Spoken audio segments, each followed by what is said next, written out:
Hi, this is Dr. Jones, and I just wanted to share with you briefly how to set up a folder in Google Drive and make sure that I can see it and your classmates can also see it. So when you get to Google Drive, I'm going to start with my email just in case you're not sure where to go. When I'm in my Gmail account, I'm going to go up to the Hollywood squares up here, Google Apps. I'm going to click on it and I'm going to go to Drive.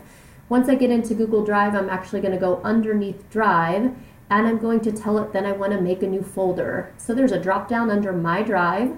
Click on it and you're going to click New Folder. At that point, you've been instructed to name the folder the name of the class, so it's AEP 800, and you can put VE, that's helpful.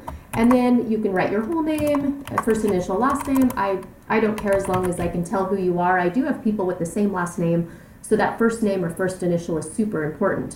At this point, you've created the folder. It's going to take just a few minutes to render, and then you're going to see it pop up underneath the names of folders you've established here. Notice it's right here. At that point, no one can see the information in that folder, so I need to go set some preferences. So I'm going to right click on the folder and I'm going to choose Share. Once I choose Share, there's actually two things I want to do. I want to make sure my classmates can see it.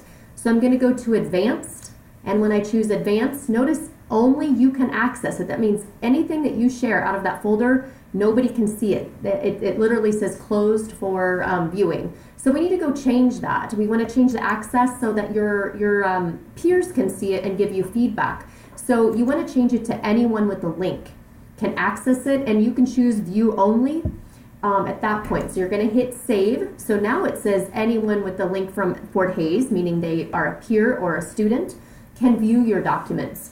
The next thing I need you to be able to do is I need you to put my name in here. So my Fort Hays email for this course is ejjones@mail.fhsu.edu.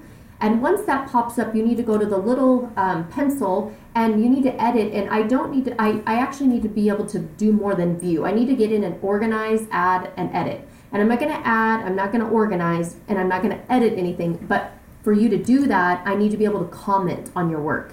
And so please go in and make sure that pencil is organize, add, and edit. So when I bring it up, I can see everything that's out there. And if you want your neighbors, your peers to be able to change anything, edit, I mean, nobody's going to go out and change anybody's work, let's be honest. But it's nice if they want to give you feedback, you have to set it to that. And I think we're all professionals. So if you want to set that to where your neighbors, your peers can go in and add, organize, and edit, I'm fine with that. Otherwise, you can just set it to can view. So to verify, anyone who has a link can view it, and myself, I can go ahead and do the organize, add, and edit. And once that is set, you hit send. And the beautiful thing about that is it's going to send me a notification that I now have access to your folder, and that's what I need you to do. So this is how you go in and you set up a folder on Google Drive. You're going to put all your work from this course into that folder, and then every time I access it, I have complete access to it and I'm not locked out of it. And don't have to worry about you changing preferences. So everything for AEP 800 will be sunk into that folder, and so I will have access to it. Hopefully that helps you. Let me know if you have any questions.